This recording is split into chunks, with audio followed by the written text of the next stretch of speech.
Bon, vous savez, j'espère que maintenant on a dépassé les joutes électorales et que maintenant que c'est la réalité et la vérité qui va primer surtout ce qui constitue en tout cas faisait objet de débat. Vous savez, quand les élections sont là, bon, parfois les positions se réduisent et voilà, on construit des arguments.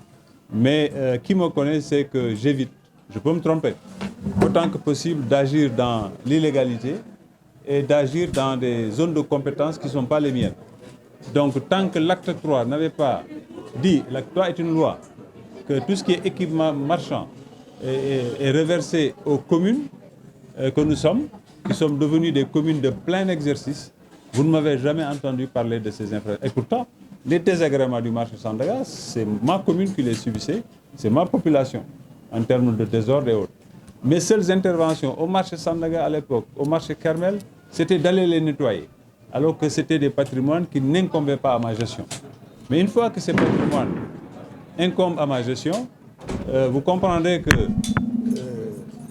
je sois au service des attentes de ma population. Et ces attentes, c'est que les citoyens du plateau souhaitent avoir leur marché. Ça, c'est la première chose. Parce que les ménages prenaient le taxi et autres pour aller dans les marchés des autres communes. Ce qui est compliqué. Vous me direz, on a Kermel, mais vous savez, entre guillemets, on parle souvent de Kermel en disant marché Toubab. Parce que c'est un problème aussi de prix, de coût de revient, etc.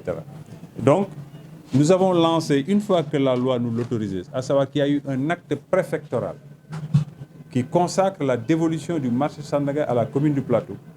Nous avons lancé un marché, un marché public donc, pour la reconstruction de cette infrastructure.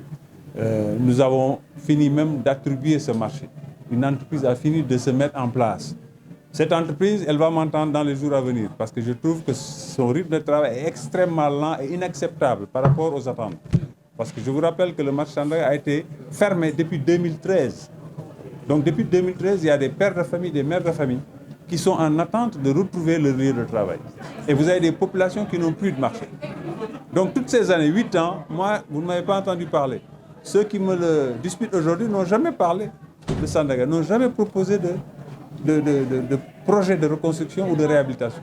C'est une fois que nous, on s'est serré la ceinture, constitué progressivement ce que d'autres critiquaient sans comprendre, un capital nous permettant aujourd'hui d'agir sur ces infrastructures majeures, mais c'est en ce moment que vous les avez entendus. Au départ, on disait le marché Sandaga est propriété. Maintenant, pour l'instant, ce qui est attaqué au tribunal, ce n'est plus cet aspect-là. Ce qui est attaqué, c'est mon arrêté de démolition où ils estiment qu'il y a eu un abus de pouvoir parce que, étant patrimoine historique, le maire de commune n'avait pas les compétences, en tout cas, de démolir ce marché. Donc ça, je dirais, les avocats, l'agent judiciaire de l'État, parce qu'ils ont attaqué l'État pour abus de pouvoir, se défendront, justifieront ce qui a à justifier, mais nous, on va continuer notre travail.